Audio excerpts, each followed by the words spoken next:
എത്രയായാലും ഒന്ന് നടക്കാൻ ആഗ്രഹിക്കാത്തവർ ലോകത്തെവിടെയും ഉണ്ടാവില്ല.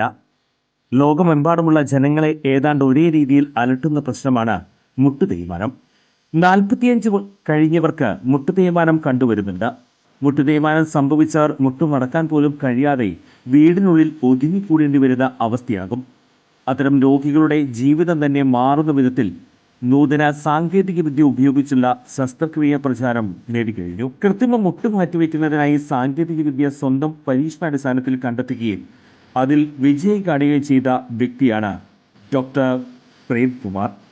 വടക്കാഞ്ചേരിയിലെ മാക്സ് കെയർ ഹോസ്പിറ്റലിലാണ് ഡോക്ടർ സർവീസ്. ഇവരുടെ ഈ സേവനം എന്നെ കേൾക്കുന്ന നിങ്ങൾക്ക് ആർക്കെങ്കിലും ആവശ്യമുണ്ടെങ്കിൽ ഡോക്ടറെ കോണ്ടാക്ട് ചെയ്യണം. അങ്ങനെ നിങ്ങളുടെ ബുദ്ധിമുട്ടുകൾ മാറ്റട്ടെ.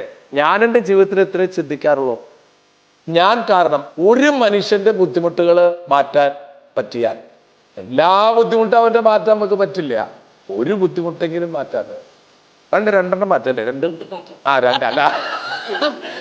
ബുദ്ധിമുട്ട് മാറ്റാം കേട്ടാ. കാലിന്റെ മുട്ടിന്റെ ബുദ്ധിമുട്ട് അത് നമ്മൾ മാറ്റി തരും. ചുരുക്കി പറഞ്ഞാൽ ഈ വടക്കാഞ്ചേരിക്കാരൻ ഡോക്ടർ പ്രേംകുമാറിന് മുന്നിൽ മുട്ടുമടക്കാത്തവർ ആരും ഉണ്ടാകില്ല. മലപ്പുറത്ത് CPIM-നെ നയിക്കാൻ സഖാവ് VP അനിൽ തെരഞ്ഞെടുക്കപ്പെട്ട വാർത്ത സന്തോഷം നൽകുന്നുവെന്ന് KT ജലീൽ MLA. മലപ്പുറത്തിന്റെ മനമറിയുന്ന വ്യക്തിയാണ് മലപ്പുറത്ത് CPIM-നെ നയിക്കാൻ ജില്ലാ സെക്രട്ടറിയായി തെരഞ്ഞെടുത്ത സഖാവ് അനിൽ എന്നാണ് മന്ത്രി പങ്കുവച്ച പോസ്റ്റിൽ പറയുന്നത്. വാക്കിലും പ്രവൃത്തിയിലും സൂക്ഷ്മത പുലർത്തുന്ന കമ്മ്യൂണിസ്റ്റുകാരൻ, രാഷ്ട്രീയ മാന്യത എല്ലാ അർത്ഥത്തിലും കാത്തുസൂക്ഷിക്കുന്ന പൊതുപ്രവർത്തകൻ, സമൂഹത്തിലെ എല്ലാ വിഭാഗങ്ങളുമായും നല്ല ചങ്ങാത്തവും സൗഹൃദവുമുള്ള രാഷ്ട്രീയക്കാരൻ, സ്നേഹത്തിൽ ചാലിച്ച വാക്കുകൾ കൊണ്ട് ഏതൊരു വ്യക്തിയുടെയും മനസ്സിൽ കയറിപ്പറ്റാനുള്ള അനിലിന്റെ സിദ്ധി എടുത്തു പറയേണ്ടതാണ് എന്നാണ് KT ജലീൽ വ്യക്തമാക്കിയത്.